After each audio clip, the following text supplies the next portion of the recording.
현재 시간 5분 여행입니다. 승리공원에 대해 안내해 드리겠습니다. 2차 세계대전의 승리를 기념하기 위하여 모스크바 한복판인 바클라나야 언덕에는 거대한 규모의 승리공원과 대조국 전쟁 기념관이 세워져 있습니다. 처음 승리공원이 조성된 것은 2차 대전의 상처를 어느 정도 보듬고 구소련이 초강대국으로 올라선 1958년이었으며 엘친 대통령 때인 1995년 승전 50주년을 기념하여 대조국 전쟁 기념관이 개관되어 지금과 같은 모습이 되었습니다. 공원의 시작점에는 개선문이 서 있고 중간중간에는 대규모의 분수가 시원하게 펼쳐져 있습니다. 마지막에는 대조국 전쟁 기념관이 있고 그 앞에는 141.7m 높이의 오벨리스크가 높이 서 있어 러시아인들의 자부심을 느낄 수 있는 대표적인 공간이라고 할 수 있습니다. 공원 앞의 대로 중앙에는 1812년 나폴레옹과의 전쟁에서의 승리를 기념하기 위해 세워진 개선문이 있습니다. 승리공원의 자세한 설명들을 하겠습니다. 첫 번째는 오벨리스크입니다. 1417일의 전쟁 기간을 상징해서 141.7m의 높이로 제작된 승리의 탑으로 금속재 오벨리스크에는 러시아 군인들의 영웅적인 항전의 모습과 종전이 된 해인 1945년 그 숫자가 새겨져 있습니다. 또한 점령하여 종전이 이루어진 독일의 수도 베를린과 2차 세계대전 동부전선의 격전지였던 러시아의 영웅 도시들의 이름이 조각되어 있습니다. 예를 들어 영웅 도시들에는 레닌그라드, 볼가그라드, 모스크바, 노보로시스크, 툴라, 스몰렌스크, 오데사, 키예프, 세바스토폴, 민스크입니다. 꼭대기에는 승리의 여신이 한 손에는 승리의 황금 월계관을 들고 양손을 들고 있으며 그 옆에는 천사들이 승리의 나팔을 불고 있습니다. 오벨리스크의 앞에는 러시아 14성인 중의 하나인 성 게오르기우스가 창을 들고 나치를 상징하는 용을 토막내고 있는 모습의 동상이 있습니다. 그 오벨리스크와 기념관 사이에는 꺼지지 않는 불이 있는데 이는 조국을 위해 목숨을 바친 무명 용사들을 애도하는 불로 365일 꺼지지 않게 되어 있습니다. 두 번째는 대조국 전쟁 기념관입니다. 지하 1층은 기억과 슬픔의 전당입니다. 천장의 장식물은 러시아인 전사자 2600만 명을 상징하여 동으로 만든 2600만 개의 사슬로 만들었고 그 끝에 매달린 크리스탈은 러시아인의 눈물을 표현하고 있습니다. 그 가운데 끝부분에는 전사한 아들을 안고 있는 어머니 상이 있습니다. 지하 1층 두 번째 디오라마 전시실입니다. 2차 세계대전 주요 격전지들을 벽화와 조형물이 어우러진 디오라마로 만들어 전시하고 있습니다.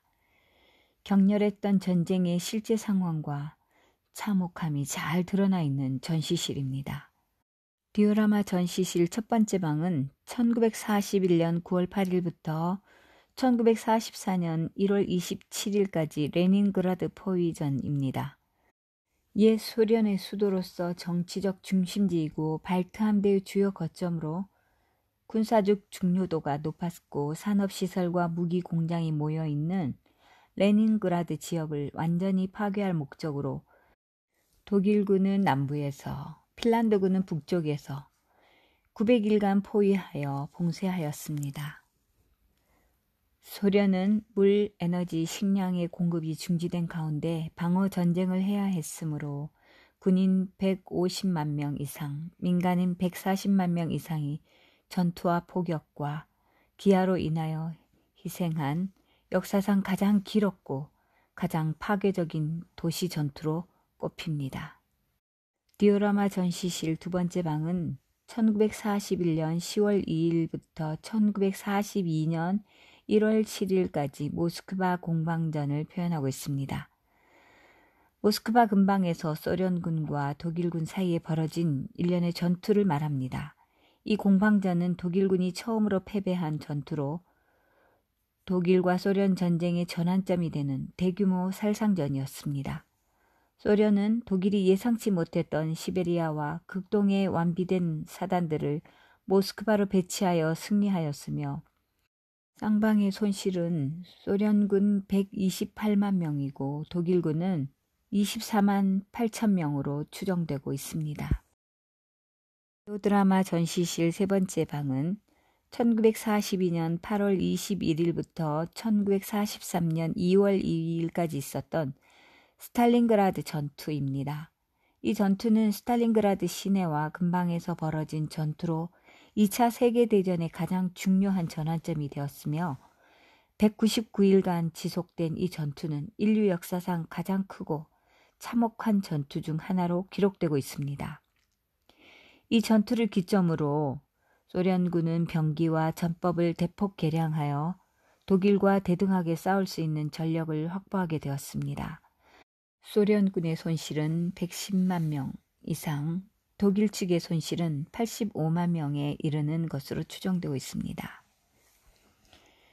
디오라마 전시실 네 번째 방은 1943년 7월 4일부터 1943년 8월 23일까지 있었던 쿠르스크 전투입니다.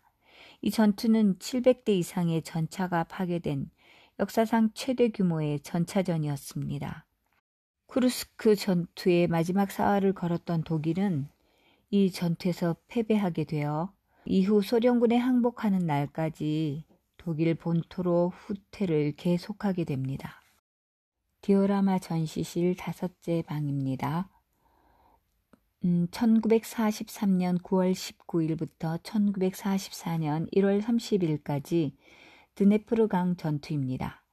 독일군은 쿠르스크 전투에서 패배하고 천연 요새인 드네프르강에 방어선을 만들고 결사적인 항전을 하게 되었습니다. 독일군은 천혜의 자연지형을 이용하여 3배나 많은 소련군의 공격을 4개월 이상 지연시켰지만 결국 이 방어선이 무너지고 광활한 우크라이나 지대에서 소련군을 방어해야 하는 난처한 입장에 처하게 됩니다. 디오라마 전시실 6째 방입니다.